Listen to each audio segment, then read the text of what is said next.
Hello guys, welcome to this our wonderful channel. So today we are going to be explaining to you how to use this wonderful food processor effectively so that you don't spoil it, you don't burn it. Don't forget to hit that subscribe button, like this video, comment on that so that I can help as many people as possible. You know, we are your kitchen plug and we want you to have safer equipment in your home. We also want your kitchen equipment to last for a very long time. Don't forget to subscribe, like, share with a friend, and join the gossip in the comment section and tell us how you feel about these videos we are doing. Ciao, let's get there. Hello guys, so to get wonderful experience with our kitchen how do you call it, food processor, you get the 12 liters.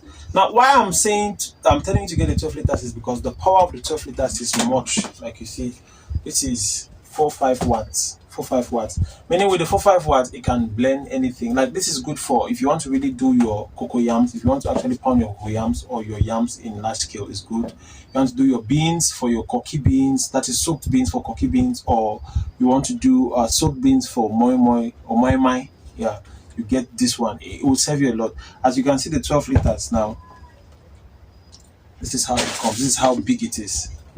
All right, if I'm to mount it like how it's supposed to be, I'm to put this here and this over here. Now when you're putting this thing here, make sure you follow this line so that the four here, you can see, come closer sir, it should, this places here should go here. So I'll put this one like this. That is it. This is a 12 liters YAM pounder. Now, like we've said before, for every electrical appliance you want to purchase from Juicy Enterprise or anywhere in the world, make sure you check the power rating. Like for this YAM pounder, focus on me. For this YAM pounder, the power is 4,500 watts. All right, you can see already here. Then now the voltage is 220 volts. So it will go for Nigeria, it will go for Cameroon, it's going to go to some African countries. But if you are, let's say, in the UK or in the US and you want to purchase this, maybe from also any other agency, make sure you request for something within your voltage. I know for US is 110, so make sure you request for pounders with 110 voltage. So now in today's video, these are the 6 liters, by the way. If you want to get the 6 liters, they're also good. 6 liters, 1,200 watts, they are good also for pounding your yam. Now in today's video, I'm going to show you how you're going to, I'm going to tell you how you're going to use these things efficiently so that you don't spoil them and they don't wound you. Now for a start, these ones that are like this, they come like this. So I'll remove this top here, and of course the lid. I'm going to remove the lid. Right now, once you purchase it first, the first thing you want to do is tighten this thing. Tighten this. Now to tighten this on all of the YAM pounders, to tighten this, you put your thumb here or your finger here and you spin this one clockwise. It will tighten by itself. Press this the screw by the bottom. If you don't have a screwdriver, then you tighten this. Alternatively, which is the normal thing to do, you can actually use a screwdriver to make sure that it is well screwed. This is the first process. Now secondly is you have to fit the blade. Now the blade fits there. Now after you've tightened the bottom, the blade fits there. All right, now if your only YAM pounder comes like this, if it comes like this, what you have to do is the mounting, and this is where many people make the face challenges in mounting this particular blade. So what you do is make sure that the YAM pounder has these things before you want to do this step, because if not, so it's going to cut you. Make sure it has these things. They protect you from cuts and from rust. They protect you from cuts and from rust. How to mount it, I'll just simply push this thing down. Now follow these lines, these things here. You push it down here, and when it is here, I push it down like this. Then now I turn it. See, you turn like this. It needs to be different angles so that it can easily beat whatever you're mincing. If you're chopping cabbage, if you're mincing meat, if you're pounding your yam, your cocoa yams, your potatoes, your plantain, or if you're trying to chop your beans in different angles, actually chopping, not actually like a conventional blender that spins around one direction. So this one is planing somewhere else, this one is planing somewhere else. As it beats and come up, this one chops it, this one also chops it. That is how it works. This is what you should do. So if you're facing this difficulty, this is how you mount the blades. All right, now when you're done mounting the blades, you can now easily remove these things.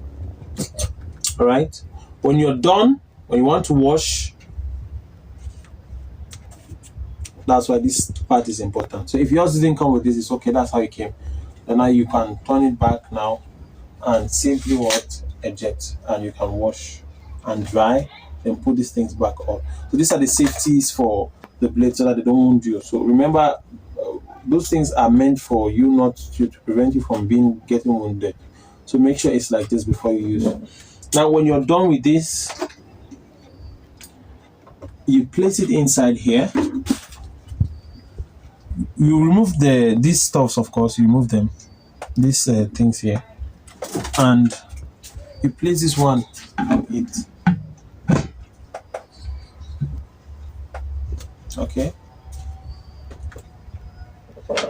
this now, like we've said before, place it here. Sorry, good. It should sit like this. Once it has sat, now you have two buttons. The first is low speed, the second is high speed.